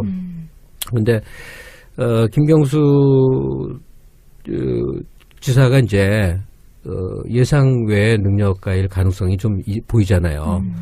하여튼 지금 떠드는 사람들은 지지자 아니다. 이상한 사람들이다. 네. 네. 더 할 말 있습니까? 나도 참 수다스럽구나. 아니, 보니까 뭐 시간이 그때 30분 줬는데 30분보다는 훨씬 많이 했다고 보여지는데 급하니까 말도 빨라지고 네. 본인이 하고자 한 말을 못했던 것 같아요. 오해의 소지가 생기죠. 그럴 경우에. 그렇지. 그리고 또 마침 또 우리 창석이가 딱 마침 안아주고 그러니까요. 기가 막히게. 너무 알찬 일부가 됐네요. 안아줘서 그러면은 갑수형을 불러야겠다. 이 멤버로 쭉 가나요 이제? 아니 근데 희한하게 또 오늘 8시 반에 녹화 시작인데 5시쯤에 전화했음에도 불구하고 시간이 된다 마침. 나는 요즘 손가락 빨고 놀아. 방송이 다 죽었어. 그래서 의외네요 좀. 그러게요. 그죠? 예, 굉장히 의외네요. 내가 문재인 대통령 되고 예. 굉장히 재밌어한 두 가지가 있는데 하나는 한 자리 안 하냐는 얘기를 정말 많이 들어요. 굉장히 많이 듣죠. 그렇죠. 최병서라고 개그맨 있어요. 옛날 개그맨 예. 최병서가 아마도 내가 장관감은 아닌 거야. 그러니까 날 떴거든요. 오 김차관. 그런 그러니까, 얘기는 뭐 저도 많이 들었어요. 어떤 신념을 가지면 그게 자기의 이제 성공으로 이게 뭐가 되는 걸로 이렇게 생각하는 분위기나 그걸 이해는 해요. 근데 나 같은 종류의 사람, 그러니까 혼자 훨씬 재밌게 사는데 미쳤다고 출퇴근을 하느냐. 솔직히 거기서 돈을 받아봐야 공직 무슨 뭐 한 자리 해봐야 뭐 2억 3억일 텐데 그보다는 딴 거에서 버는 게 훨씬 난데 매일 나가서 그 피곤한 걸 왜 하냐 하는 이런 심리를 왜 이해를 못할까. 하여튼 그다음에 그 문재인 대통령이 이제 등극을 하면 나 같은 사람이 인생살이가 이렇게 유리해질 거라고 생각하는데 천만의 말씀이에요. 아무런 것도 도움 없습니다. 아무런 것도. 저도 이 작가 오빠한테 청와대 가면은 저 좀 데려가라고 윤전추급으로 좀 해달라고 항상 얘기했는데 결혼하셨어요, 안 하셨어요? 안 했습니다. 나중에 영부인을 꿈꾸시죠. 여성 대통령이 돼야죠. 주체적인 여성이 돼야죠. 네. 네, 또 인천 쪽에 출마에 대한 꿈이 있으셔가지고 아니, 없어요. 아, 왜 그래? 아니, 나는 손 변호사는 부평갑 선수. 손 변호사는 진작부터 출마할 거라는 예감을 스스로 갖고 있었어요. 네? 아니, 예. 이제 안 하면 이상한 거예요. 아니 변호사님. 권위의식 없는 스마트한 엘리트거든요. 새 정치. 거기에다가 이제 거기 플러스 사명감 하나만 가지면 돼. 이게 정치하는 이유가 네. 입신양명 출세가 아니고 내가 뭐 좀 할 일이 있어 이거. 그러니까 그건 그 우리 지지자들 다 똑같은 건데 지금 뭘 설계해야 되냐면 우리가 내가 좀 바보 같은 소리일 수도 있지만 대국의 꿈을 갖게 됐어요. 저 초등학교 때까지는 고은정 아나운서라고 이제 옛날 유명한 아나운서 지금 이북의 이춘이랑 똑같아요. 모든 중요한 거를 다 하는 떨리는 음성의 그 여성이 있거든요. 우리는 가난한 약소국의 백성으로 태어나 우리 스스로를 늘 자기 비하를 했었어요. 가난하고 약소국이고 우리 형편없는 사람들인데 미국의 도움으로 살고 뭐 이제 그러던 나라였어. 지금 이제 너무 이제 자기를 과장되게 키워온 것도 있긴 하지만 우리가 이제 그 대단한 나라는 맞아요. 근데 항상 얘기하지만 요 정도에서 끝내서는 너무 억울하다. 그러면 뭐냐면 자, 북한을 경제 영토로 하는 게 가능해지면 그 경제 인구 7,400만. 예. 그다음에 반드시 잊지 말아야 될 게 연변이라는 이 영역. 거기 한 250만으로 추정되는 조선족이 존재하고 그 영토 규모는 연길은 굉장히 넓습니다. 예. 거기 전체를 물론 중국하고 그러려면 미국보다 중국하고 더 친해야 되고 중국에 상당한 이득이 돼야 되지만 적어도 우리의 생산 기지로 연변까지 넓힐 수 있는 여지는 많이 있단 말이에요. 그렇게 하면 인구가 9천만을 육박하는 제외동포까지 합치면 사실 1억 국가의 영토 규모가 일본에 육박을 하게 됩니다. 영토는 아니지만 연기를 포함을 해서 하게 되면 그래서 뭐 독일에서 해외여행 출국하려면 지금도 그럴 거야. 아마 출국 때 외국인과 독일인 따로 쓰거든요. 네? 네. 따로 줄 서거든요. 근데 독일인 그러니까 우리는 아시아이니까 따로 서야 되잖아요. 근데 독일인 줄에 같이 유일하게 들어갈 수 있는 게 누군지 아세요? 일본인이야. 그래요? 환장할 노릇이지. 왜요? 동일한 동등한 선진국 시민이야. 너무 웃기죠. 일본 여권을 가지면 그걸로 같이 들어가. 되게 치사하다. 근데 치사한데 그게 실력이야. 그러니까 그거는 인정에 호소하는 게 아니고 우리도 그만큼 되면 되잖아요. 근데 문재인 대통령이 이제 딱 동북아 이 평화를 포함해서 한반도 이제 평화 기조 딱 이제 3만 그러니까 남북이 오갈 수 있는 기회만 만들었잖아요. 근데 그다음 대통령서부터는 그야말로 대국 강소국 얘기 자꾸 했는데 대국 한국, 대국 코리아 이쪽의 꿈을 키워갈 수 있을 것 같고 그 큰 설계를 하는 지도자가 좀 나왔으면 좋겠는데 그 사람 8년 해야겠네요, 그러면. 내각제로 해서 영원히 집권하는 거야. 내각제에서 200석을 한 다음에 계속 집권하는 거야. 아니, 난 내각제 또 오해한다, 이제. 첫째, 이원집정제 싫어해요. 내각제 아니에요. 대통령제예요. 지금은 농담이에요. 그러나 5년 다니면 말도 안 되게 지금 불편한 제도예요. 예, 예. 아까 좀 전에 김 선생님께서 뭐 장관 돼봤자 2, 3억이다 했는데 제가 지금 급하게 찾아보니까 김동연 부총리의 연봉이 1억 2,400만 원입니다. 네. 그거밖에 안 돼요? 네, 지금 그러네요. 그 사람보다 이동영은 그보다 한 5배쯤 벌 테고. 6배. 근데 나보고 5대 5라 그러고. 근데 장관이랑 국회의원이 똑같아. 국회의원도 한 달에 아니야, 근데 국회의원은 정말. 다른 걸 받으니까. 근데 딱 연봉만 치면 1억 한 2천, 3천 됩니다. 국회의원은 진짜 돈 버는 거 없어요. 800만 원 가져가는 게 다거든. 다 떼고. 근데 이제 딴짓을 해야 돈을 버는데. 요새는 없죠, 그런 게 좀. 민주당 의원들은 참 깝깝하겠어. 딴짓을 하고 싶은데. 할 수도 없고. 연봉이 1억 2천쯤 되면 실수령 800 딱 맞는 거예요. 제가 친한 그 민주당 여성 의원이 한 사람 있어요. 좀 사담해도 되는. 근데 정말 옛날 유명한 민정당 시절에 거물 여자 브로커가 있어요. 국회의원도 했고 엄청난 사람이에요. 엄청난 사람. 한다면 얘기도 알 사람이야. 근데 너무 궁금해요, 근데. 방송 끝나고 이렇게 접근하는 거야.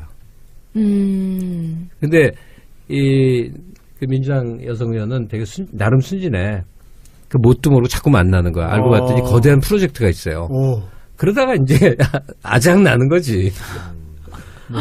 당장 발표라고 해서 다시는 안 만나게 됐는데 우리도 대국을 좀 꿈꾸면서 독일인과 함께 이미그레이션을 통과하는 날을 꿈꾸면서 오늘 팟캐스트에 우리 그러면 뭐 서울에 요도 하나 녹음실 만들고 이북에도 하나 만들고. 오, 괜찮네요. 괜찮지 않습니까? 일단은 평양에다 하나. 그러니까 네, 뭐 알겠습니다. 그래서 오늘 참 김갑수 평론가님 모시고 뜻깊은 얘기 많이 나눠봤습니다. 우리 오창석 한국에 안 왔으면 좋겠네요.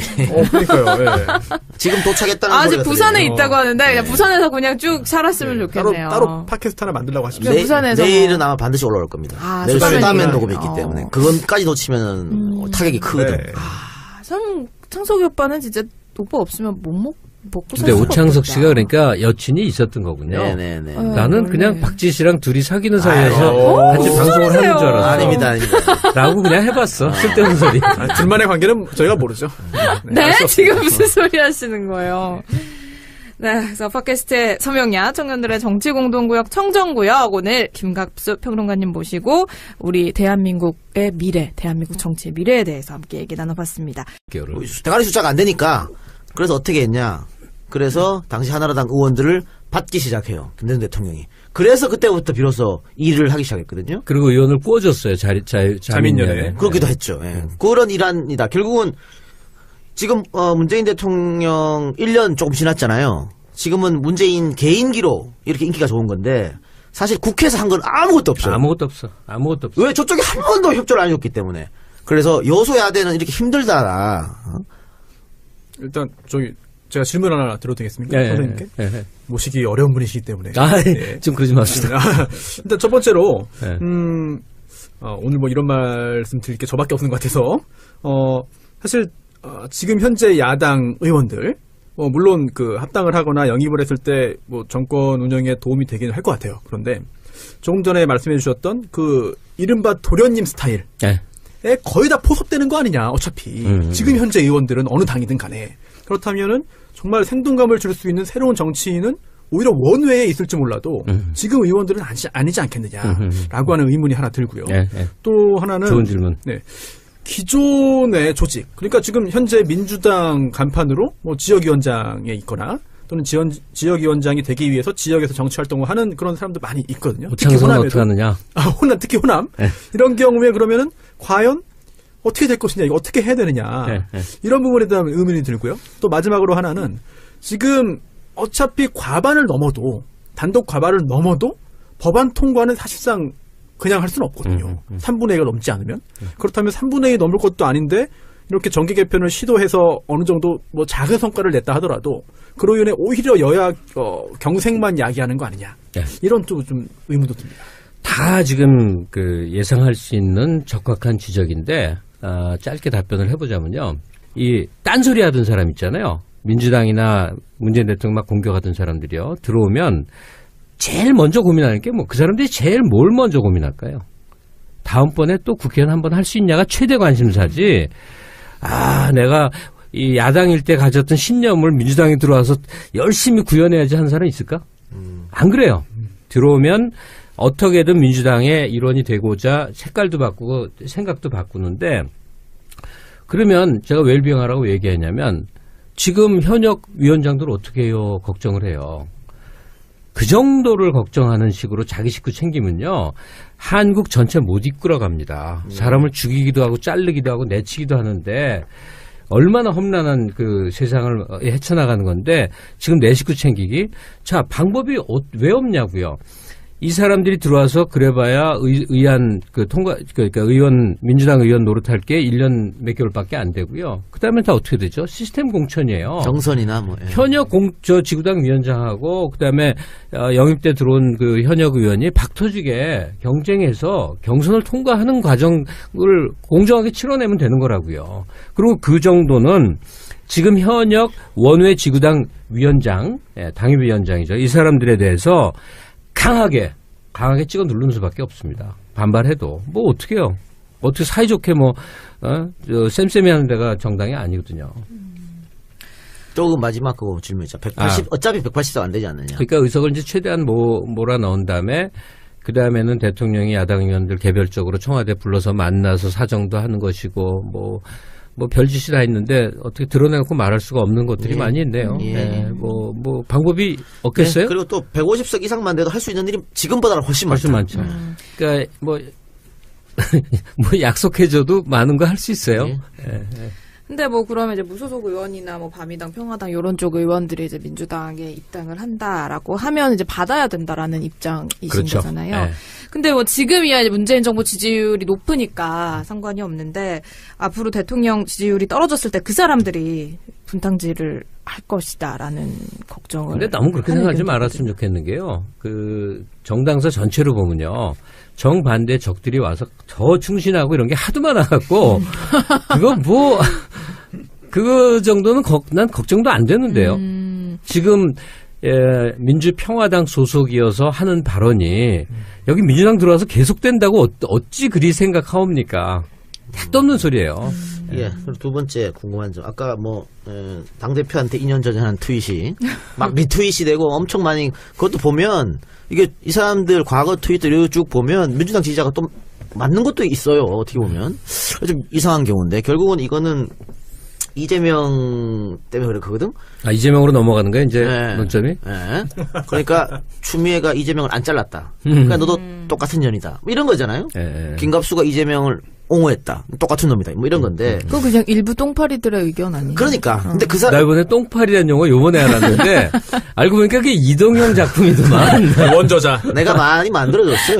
무쫄 그것도 내가 만들어줬잖아. 많이 만들었. 어쨌든 근데 그 이번에 증명이 됐어. 그 사람들의 영향력은 그렇게 크지 않았다. 다만 화력이 세기 때문에 굉장히 크게 보여. 시끄럽게 보인다고.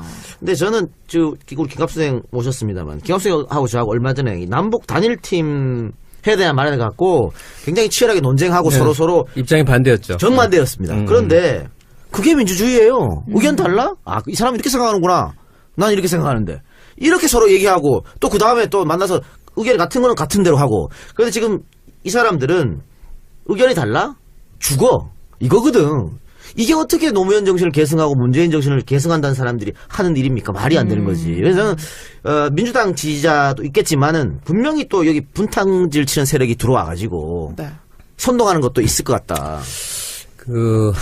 이거는 고소당하는 건 참 귀찮은 일인데, 그럼에도 불구하고 이제 조심하면서 좀 얘기를 해보겠는데, 제가 매불쇼라는 데서 얘기했을 때, 용어를 정확히 할 줄 몰라갖고 자꾸 친문, 극문 얘기를 했는데, 문재인 지지자 일반을 칭하는 건 절대로 아니에요. 그럼요, 예. 네, 극단적인 주장을 하는 소수의 사람들, 이 사람들을 일컬어서 얘기하는데, 보니까 적확한 똥파리라는 용어가 있었는데 그걸 몰랐던 거죠. 그 말할 때는.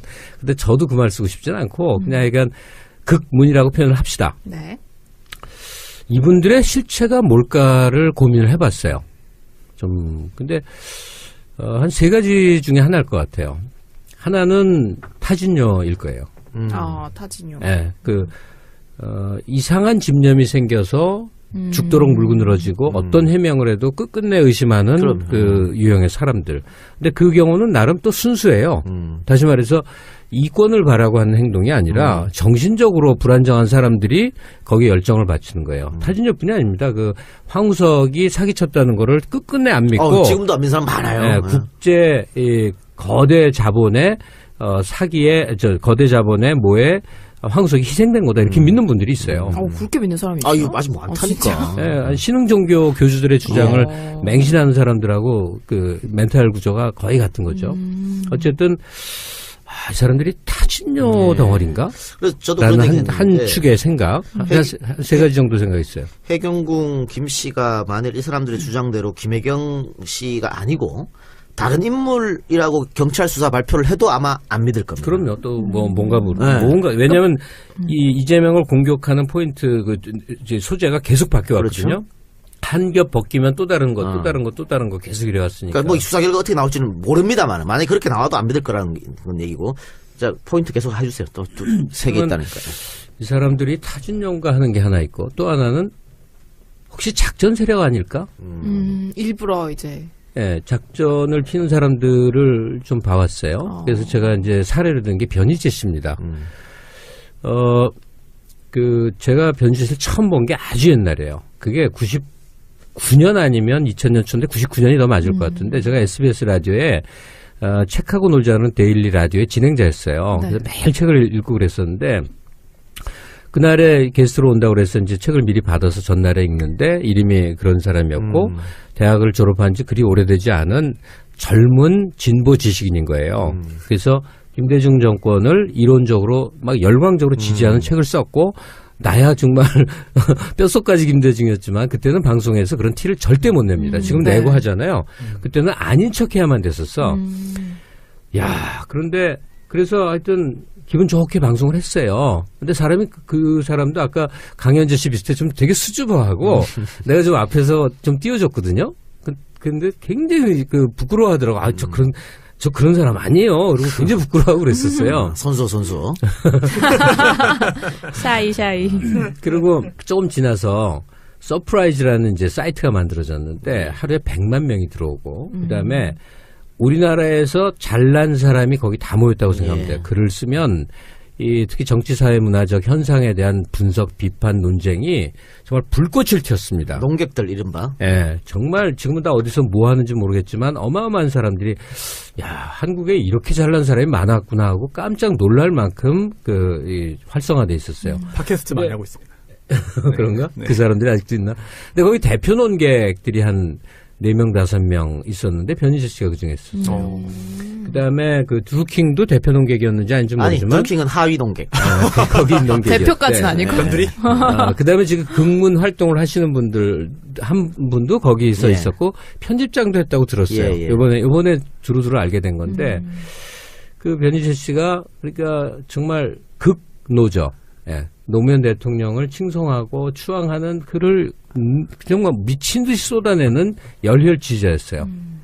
그러다가 이제 그 다음은 우리가 잘 아는 대로 정반대쪽으로 예. 애국 보수 진영으로 이렇게 획 날아가서 그러니까 똥파리들이 그렇게 나는구나. 예. 이렇게 여기서 저기로 획 맞습니다. 생겼는데 날아가서 이제 지금까지의 모습이잖아요. 또 사실은 날아가서 한 덩어리를 보이잖아요. 네. 그 안에서도 또 여러 이 행보가 있습니다.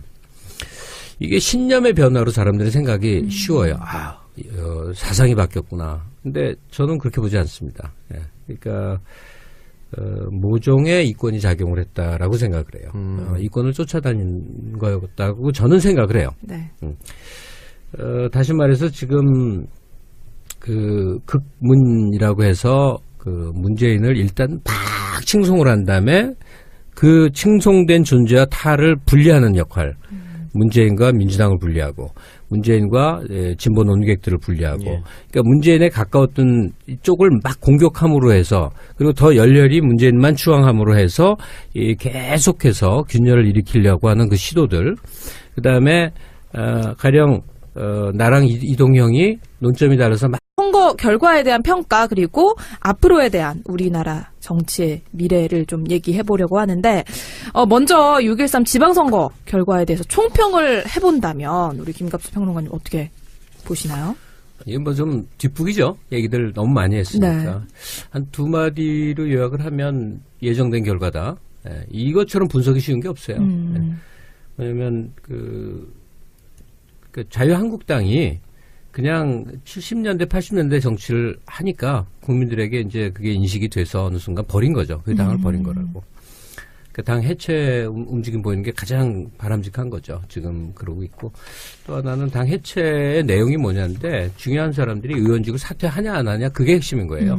뭐 껍데기를 바꾸고 이름 바꾸고 무슨 지구당까지 없애고 그거 다 개소리예요. 의원직 사퇴하는 사람들이 20명, 30명 나올 때 비로소 그건 진짜 자기 개혁과 반성의 출발점이고. 의원직 사퇴는 현실적으로 안 할 것 같고요. 안 하겠죠. 그러면 저건 어때요? 20명 이상 30명 정도가 다음 총선 불출마. 그 정도는 기본인데 그것도 기본이다? 안 하더만. 지금 몇 명은 선언했죠? 옛날에 최병렬 대표하고 할 때 어려워지니까 우르르 불출마해갖고 당 중진의 3분의 2가 스스로 물러났거든요. 그게 한나라당의 저력이에요. 그러니까 지금 그 후예들이 굉장히 이제 질이 떨어지는 사람들이 그러니까 이 결과가 난 거죠. 이게 한 축이고 그러니까 올 일이 왔다는 거고 또 하나는 문 대통령 큰일 났다, 이제. 모든 책임을 이제 걸머쥐는데, 생활상의 압박을 느끼는 분들이 그래도 견뎌줬거든요. 근데 미래 전망이 구체적이지 않은 상태에서, 하루하루 날을 가면, 이제 그 모든 분노는 대통령을 향하게 돼 있는데, 그렇죠. 뾰족한 해법이 어디 있냔 말이에요? 당장 오늘 아침 어제 계속해서 주가가 지금 떨어지고 있거든요. 이건 뭐 미국발이지만, 그러니까 김갑수 평론가 말처럼 미국에서 그러고 우리 주가 떨어진 걸 뭐 어떻게 하냐고 대통령이. 뭘 해도 대통령 탓이거든요. 그렇지만은 이제는 책임은 대통령한테 가게 그럼요. 됩니다. 뭐 지난 9년 동안의 적폐 때문에 이 말 다시는 안 통하는 거예요. 이제부터 큰일 났다는데 이 큰일을 해결해 줄 대통령을 대리하는 경제 수장 큰 존재 이런 사람이 없어요. 그러니까 김동연 총리 경제부총리가 아쉽게도 아직까지 그런 무게감. 뭐 대통령이 어떻게 경제를 알겠어? 그러면서 대신 사람들이 우리 살림살이를 심리적으로 의탁할 경제 영역에 큰 존재가 필요한데 칼제비들은 나왔단 말이에요. 예? 그 공정위원장도 또 장하성 씨도 다 칼제비 느낌으로 등장한 사람들이거든요. 그거 말고 설계해서 끌고 갈 사람의 것으로 그 갑자기 이동현인지 김동현인지 헷갈리네. 김동현. 이동영의 하여튼 경제수장의 존재감이 지금 좀 걱정돼요. 네. 변양균 씨가 그 뭐 뒤에서 좀 개인적으로 코치한다 이런 얘기도 들리던데. 변양균 씨의 능력에 대해서는 잘 모르겠어요. 아. 네, 네. 그런 얘기가 계속 나오고 있죠. 아주 로맨틱한 인물이란 거는 신정아 씨하고 친하니까 로맨틱한 건 아는데 능력적으로 있느냐 이 문제지. 얼마 전에 그 변양균 씨가 소송을 제기한 게 있었는데 패소했어요. 이게 뭐냐면 무슨 소송이요? 징계를 당했으니까 공무원 연금을 반만 수령한 거예요. 근데 이제 그 후에 징계를 받았는데 그게 다시 또 원래대로 돌아왔습니다. 그래서 그 기간 동안 못 받은 돈을 달라. 연금 달라라고 소송 제기했는데 졌어요. 졌어요. 예, 그래요. 왜냐면 그 사면복권됐다 하더라도 원래대로 돌아가는 건 아니다. 사후적인 효과만 있다라고 해서 그 소송 졌습니다. 몇 주 전에. 그러니까 내가 곧 죽을 나이이기 때문에 옛날 얘기 자꾸 하는 거를 양해해 주시기 바랐는데 뭐 이건 거의 웬만한 사람도 알기 때문에 옛날 얘기를 하나 하겠는데 전두환 시절에 자국민을 총으로 쏴 죽이고 그 독재와 억압을 했는데 시위를 그렇게 많이 했는데 정권이 안 무너져. 예. 그리고 거리에서 시위를 하면 동조자가 안 생겨요. 87년에 시민대항쟁 시기만 자꾸 사람들이 떠올리는데 그렇지 않습니다. 저는 70년대 말부터 뭐 으쌰으쌰한데 쫓아다녔으니까 그 전체 과정을 쫙 알 거 아니에요? 물론 사람들이 얼어서 동조를 안 하는 것도 있겠지만 진짜로 안 그래요. 학생들이나 구로동 가서 노동자들이나 그러지.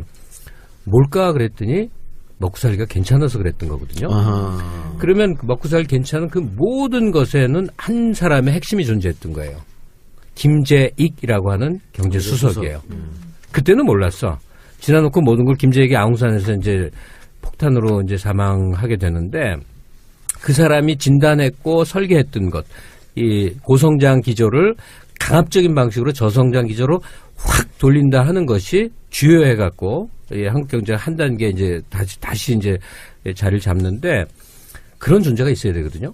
근데 지금 글쎄 모르겠어요. 아주 예. 걱정돼요. 그래서 지금 앞으로가 더 문제다. 선거 일단 대선을 했으니까.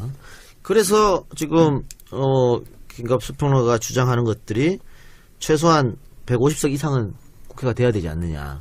그래야 뭐 법안도 통과가 되고 개혁 입법도 가는 거고. 지금처럼 130석 가지고는 안 된다. 그러니까 좀 정계 개편을 인위적 정계 개편을 통해 가지고 뭐 당대당 통합도 괜찮고 아니면 한 명 한 명 흡수되는 것도 괜찮고 이 주장을 지금 하시는 거죠? 네, 네. 며칠 전에 매불쇼라는 데서 그 얘기를 했더니 그 나를 잡아서 태워서 막 싸울 때 또 개고기 문제로 나랑 김어준이 생각이 달라갖고 굉장히 언쟁이 붙었을 때 그 방법과는 전혀 다른 형태의 싸움을 합니다. 우리는 논쟁을 하고 정말 안 맞는 사람이 있어요. 그럴 때는 그 사람에 대해서 얘기 안 해버립니다. 무시해버리는 거예요. 적에 대해서는 다르죠. 자유한국당의 아주 미운 사람에 대해서는 심한 소리도 하고 예. 공개 화살을 펼지만 우리 같은 이 생각이 큰 그라운드에서 노는 사람들끼리 철두철미한 원칙은 너무 이건 아니다 싶으면 입을 닫아버립니다. 대표적으로 진중권 씨예요. 진중권 씨랑 예전에 엄청 싸웠는데 나는 낙곰수가 이 진보를 좋아하는 거는 되게 시크하고 멋진 일이야라고 인식하게 만들어주는 공이 너무 크다. 낙검수를 막 옹호하는 거였고 진중권 씨는 이거 정말 생각도 없는 애들이 정말 큰일 났어라고 엄청 걱정하는 입장이었어요. 진짜로 그랬거든요. 예. 근데 어땠냐? 적어도 진중권이 공개적으로 낙검수 막 씻고 나오지 않았어요. 왜냐? 큰 틀에서 보면 한국 사회 민주화의 한 배를 타고 있거든요. 근데 당장 보세요. 저는 그 극문으로 활동하시는 분들의 사이트가 한 개만 있는 걸 알았었어요. 그 레슬링 하는 분도 있고 하는 그 한 개만 있는 줄 알았었어요. 근데 요번에 이제 댓글 보고 우연히 알게 됐는데 뭐 또 더 있더라고. 예. 근데 제가 강아지 산책을 하기 때문에 2시간 정도를 하니까 이 팟캐스트를 들을 여유가 있거든요. 네. 그래서 누가 이제 그걸 꼭 들어보라고 그래서 자신 들어갔죠. 했더니 내 이름을 이제 직접 거명을 해요. 그래서 그 쥐새끼 말이야. 재수없고 밥맛 없는 그 쥐새끼 김갑수 말이야. 이래요. 걔들 원래 그래요. 아니, 그건 뭐냐면 팟캐스트는 말을 험하게 한다 하는 세계라 하더라도 이러면 이건 이상한 거죠. 이거는 무언가 야 이거는 다른 계산이 있는 사람들이구나. 그러니까 내가 진보 진영이거나 민주당 지지하거나 뭐 이런 거를 쪽팔리게 만드는 분위기 있죠. 벌쭘하게 만드는 거. 예전엔 아무 껄끄럼 없이 너 유시민 좋아하니? 난 김어준이 더 낫던데? 예. 나는 이동영이 좋아할 수 있는 분위기가 이제는 차라리 술자리에서 말 안 해버리는 거. 예, 여야 갖고 얘기하면 집안 싸움이니까 안 하듯이 그 분위기를 민주당 진영 내에서 만들기 위해서는 극단적인 욕설, 뭐 비난, 쌍욕으로 해갖고 완전 혼탁하게 만들어가는 그 전략 있죠. 예, 그러니까 그네들이 그리고 뭣도 모르고 또 거기에 동조하는 사람들의 움직임. 그네들이 파케에 없었을 때는 파케에서끼리 서로 비난하고 디스하고 없었어요. 다 서로 출연해주고 으쌰으쌰하고 정권 한번 바꿔보자고. 근데 정권 바뀌고 나서 툭 들어오더니 이런 일이 벌어지는 거야. 이해할 수 없는 거지. 근데 그래서 뭐가 뒤가 있나 하고 아주 속 얘기까지 할 수 있는 민주당 의원들 몇 명하고 통화를 했어요. 근데 한 명은 아예 모르겠죠. 쌍무시해버리고 별 관심도 없고 나머지 두 명이 깊은 우려를 갖고 있더라고요. 그중에 한 명이 거의 음모론에 가까운 얘기를 했었어요. 돈의 흐름을 나한테 설명을 해줬어요. 예, 내가 알고 있는 걸 얘기하면 나는 고소당하고 시끄러워질 거예요. 나 꿀릴 거 없으니까 당당하긴 한데 사실 귀찮아. 어쨌든 작전 세력이라 하면 무슨 이권이 개입되어 있는 활동일 수 있다. 그리고 변희재 씨가 그때 힘의 향배를 따라 태도를 바꿔간 것과 똑같은 것일 수도 있다. 그런데 작전을 하는 사람들은 가장 우리 편의 얼굴을 한다. 그래서 문재인을 거의 신적으로 추앙하는 듯한 태도를 취하고 야당도 조롱하고 우리 내부에 건수만 생기면 죽도록 심한 말, 험한 말을 해서 서로 굉장히 벌쭘한 분위기를 만들어가서 내부의 이 균열의 틈을 끊임없이 만들어 나간다. 이게 이제 작전의 논리고 또 그렇게 해서 그걸 또 잘하면 있잖아요. 아무런 사심 없는 지지자 중에 가령 지금은 이재명 한 고리거든요. 이 한 고리에 딱 걸리는 후크에 딱 걸리는 거죠. 그래갖고 이재명을 거꾸로 때리고 죽이고 비난하는 것이 나의 도덕적 충족감이 완수되느냐 해서 막 열광하는 거예요. 열광을 해. 그리고 거기에 반하는 사람을 죽을 듯이 미워해. 이렇게 되는 이 심리 기제가 생기는데 저 혼자 또 너무 많이 말하죠. 여기까지만 말할게요. 혼자 말 많이 하시라고 불렀어요. 타진여해로 우리가 돌아가 보자고. 네. 박지희 씨, 타진여 사건 잘 아시죠? 네, 그렇죠. 타진여 사건에서 제일 웃기는 포인트가 뭔지 아세요? 뭔가요? 타진여가 존재 자체가 좀 웃겼던 거예요. 스탠포드를 다녔냐 안 다녔냐가 네. 핵심이었잖아요. 나는 일찍 진실을 알았어요. 내가 아는 이 수킴이라고 하는 그 연구원이 같은 방 쓰는 중국 연구원이 있었는데 타블로랑 같이 그 스탠포드에 수업을 들은 관계였대. 그러니까 도저히 의심할 수 없는 거잖아요. 하여튼 그거 이전에 뭐가 중요한 거냐. 전 국민과 타진녀들이 정말 스탠포드를 나왔을까 안 나왔을까 하고 쌩 난리를 쳤잖아요. 그런데 정작 중요한 거는 타진녀는 가수였다는 사실이야. 타블로. 어떤 가수가 타진녀의 타블로가 어떤 가수가 어떤 대학을 나왔느냐 안 나왔느냐가 왜 중요한 일일까? 그러니까 그 당시에 학력 위조가 너무 사회적인 이슈가 되면서 그 시기는 아니었어요. 학력 위조 이어도 상관없어. 네. 아니 근데 그 사람들이 주장한 그거예요. 타블로가 스탠포드 학벌이 없었다면 그렇게 유명하게 떴겠느냐. 아니 그건 고리를 건 건데. 나중에 고리를. 사회적 열정이 이상한 오도된 방향에 가서 비본질적인 것에 휩쓸려서 열광을 하는 사례들을 우리는 경험을 한단 말이에요. 그중에 대표적인 타진녀에서 예를 드는 건데 사실은 가루로 만들려는 댓글이 많더라고요. 댓글 원래 안 보는데 이번엔 재밌어서 많이 봤는데 어쩜 그렇게 많은 사람들이 댓글에 열정적으로 참여하는 거에 감동했어요. 내 욕하는 사람들의 때. 근데 이제 마음이 다치면요. 무슨 얘기를 해도 안 들리는데 매불쇼에서 한 얘기를 반복할 수는 없으니까 약간 조금 건너뛰고 얘기를 하겠는데 추 대표가 어제 언론에서 그런 얘기를 하더만요. 야당과의 협치는 0이다. 전혀 안 하겠다는 거죠. 그 정도라면 야당 의원들 영입이라든지 개별 영입이라든지 합당은 생각도 못하는 정도 아니에요. 협치가 아니라 연정이었습니다. 연정. 연정이었나? 예. 예. 하여간 안 된다는 거 아니에요. 예. 그러면 나 같은 사람의 생각하고 민주당 당대표의 생각은 전혀 반대 아니에요. 예. 그러면 어떻게 해야 되지? 근데 오늘 박지원 의원은 그런 얘기했어요. 추 대표 이야기가 중요한 게 아니고 대통령의 의중이 더 중요하다. 아니 뭐 그럴 수는 있는데 제가 논점을 좀 옆으로 먼저 가져가네. 그래도 좀 하고 싶으니까 얘기를 할게요. 제가 평상시에 추 대표를 좋아했건 말았건 이 경우는 의견이 굉장히 다르잖아요. 예. 근데 저는 그 사람이 당대표이기 때문에 그 당대표의 의중대로 당이 가는 거에 대해서 뭐라고 못해요. 외곽에서 모기 소리로 주장해야 하겠지만 그리고 2달 후에는 민주당 당대표가 새로 뽑히니까 민주당이 외연 넓히겠습니다. 의석수 늘리겠습니다 하는 후보가 있다면 막 지지하겠다 이런 생각을 해요. 예. 그런데 민주당을 사랑하고 문재인을 사랑한다는 일군의 사람들은 추미애 대표를 향해 2년 전연하는 트위터를 올리더라고. 예. 이거 우리 편 아니구나. 거기에 대한 얘기를 좀 이따 하기로 하고요. 예. 그 얘기 하시라고 불렀어요. 예, 그러니까 대통령을 사랑하는 법, 사랑하는 태도, 그리고 민주 진보 진영의 일원일 수 있는 자격 이게 뭔가 그리고 예상되는 위험한 여러 요소들 이거 끊임없이 경각심을 갖고 생각을 해야 됩니다. 근데 일단 그 얘기는 좀 접어두고요. 민주당의 웰빙화를 염려한다. 내가 항상 지금부터 열심히 주장하는 거예요. 웰빙화는 딴 게 아니에요. 지금 민주당 구성원 130명의 의원들을 가만히 보세요. 다 손수호야. 일단 착하고 선량하고 교양 있고 경력 좋고 다 변호사, 언론인, 무슨 교수, 사업도 또 깨끗한 사업하는 사람들 뒷골목에서 진창에서 흙묻히고 굴른 인간들이 없이 대화도 통해 수준 높아 심지어 얼굴도 잘생겼어. 그 민주당엔 지금 박지희와 손수호로 가득 차 있어. 이동형이 좀 있어야 돼. 이동형 없어. 이동형이 좀 들어와야 돼. 다시 말해서 서로 그러니까 대화도 잘 통하고 술자리에 가도 기분 좋고 오늘 헤어져도 내일 또 보고 싶은 사람들로 구성된 집단은요 고사합니다. 현실은 아수라장 같기 때문에 그 아수라장들의 각 층위를 대변하는 사람들이 들어와서 꿀탕을 하면서 이 흙탕을 걸러내서 다시 맑은 물 한번 만들었다 또 흙탕 만들었다 이제 이거 가는 거고 또 국민들은 괴리감이 느껴지면 안 되거든요. 싸우는 것도 정말 싫지만 잘난 놈들끼리 따로 노는 모습처럼 느껴지면 그 당도 그것도 굉장히 보기 싫은 건데 요는 그러면 누굴 데려왔을 때 다 흠결이 많지 않습니까?